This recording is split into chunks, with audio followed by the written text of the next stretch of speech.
guys, so a few of you guys said you would like to know about garden startup. So I'm gonna tell you a little bit. So first I'll talk about the fence. Well, first I'll tell you what I did. First I mapped out the space, and then the ground was plowed up, well, dug up, then plowed up with like the till. If I have a clip, I'll insert it.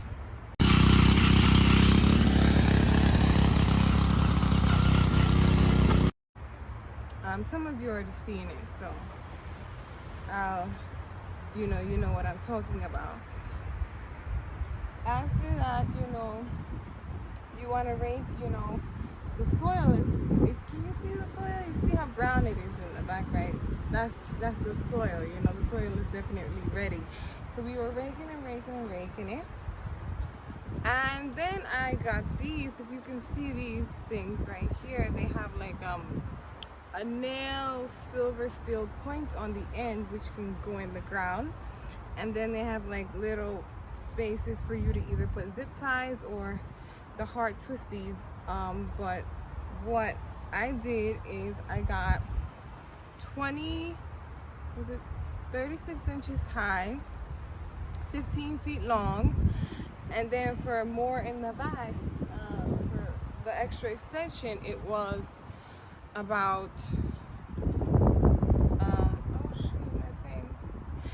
it was about 36 inches high, 10 feet long. So same height, just a shorter length because I just needed to get it closer to the fence a bit.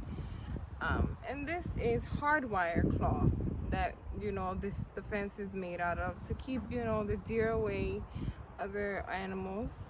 All right, and now I'm gonna get into putting your seeds in the ground.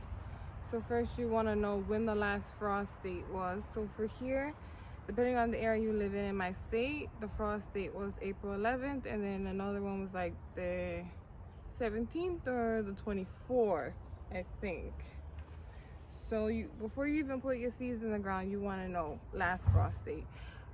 Even before I bought the items for the actual garden, I already had my seeds, or my seeds were already on the way. I already knew what I wanted to plant. All right, so that's one thing. Then I mapped out, after the garden was set up, I mapped out where I'm gonna plant what in my phone. Some people will have like little sticks and then have a label and then put the stick in the ground. That is just extra work and more effort, so I just have like a key on my phone where things are color coded and the colors match the seed items, right? So there's that. So I got marigold seeds to keep the pests away because over here I have net, which I used for my tomato plant last year as an extension for me to come in and out of the garden, for me to squeeze past. I made it do what it do, guys, because you already spent a lot of money doing this. So just to cut costs, I have the net fence. I'm gonna show you at the end. The net fencing, it's not this, it's actually a different material, and I used it for my tomato plant last year. I twist tied them together, have some rocks to keep them still. All right, right now it's open. It just flew open because I've been coming out of here today more than I intended to, but this can always be fixed and adjusted, right? And what I may do is just get a stick and find a way to weave the stick around. Like I'm really making it do what it do when it comes to like this part, this little extension part, for me to come in and out of the garden. Alrighty, now, yeah, I told you I got marigolds for the pests. What I do is have them around the perimeter here, because this is closest to the entry. Any place where I feel like any pest or animal could try to fit in here, even though it's decently secured, right? But there's places there's one spot back there where, you know, the wind blows, like, you know, this, a pest is not really gonna want to get up in here, but just you know, just in case, because it's gonna really hurt them, because this is hard wire, and people also call this chicken wire, right, for when they have chickens and stuff. So it's just a little space back there, and then space over there, right here. See, I got some seeds for marigolds there, and then right here where the extension is, where I come in, I have some marigolds all along here to protect my watermelon, and right here, right, you know, where the extension is. All right, so now I'm gonna get into like supplies. So I'll show you one thing. I have here a fork rake. What else do they call it? Dandelion weeder. So this is a smaller one. I had really wanted to get a bigger one so it would be easier to make the trench. And just a little trench, you put your seeds there, then you put the soil back over, pat it down, and yeah, you're good to go. Now, when you're using a small one like this, I would recommend using it when you're stooping down, because you're going to be exerting a lot more effort and you wear yourself out trying to use this small one standing up and trying to make a trench, right? So being that a lot of this trench was already outlined when the ground was dug up and this space was like demarked, you know, marked, it was pretty easy for me to do my trench here, you know, around the perimeter.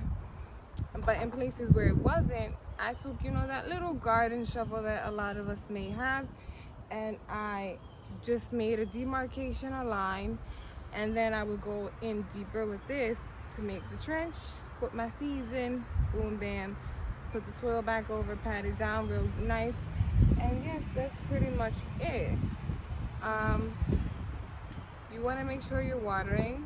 Now I'm about to water after I put all my seeds in, so don't pay the soil no mind if it looks dry, because it is dry.